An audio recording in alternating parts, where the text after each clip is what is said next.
ए free fire आम खेलुचु बोली केते लोक केते कथा कहउचंती यार।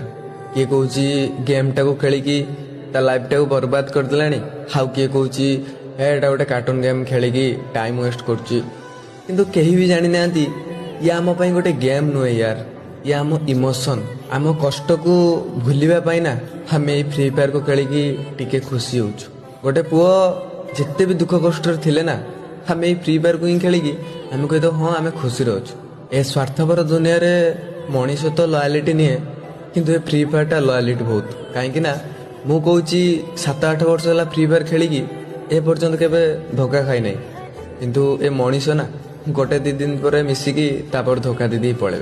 कथार अच्छी परा स्वार्थ सरीगले एटी किए बा कहार। ये तो सामान्य तमरी कथार गोटे गेम, किंतु आम पाई गोटे इमोशन।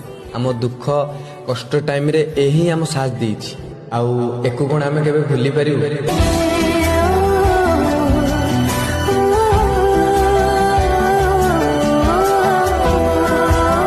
वो पहला दिन था जब मैंने कार्टूनों के अलावा अपने अकेले होने पर किसी एक ऑनलाइन गेम को डाउनलोड किया था। वो पहला दिन था जब मुझे अकेले होने पर पहली बार किसी गेम ने सहारा दिया था। और वो पहला दिन था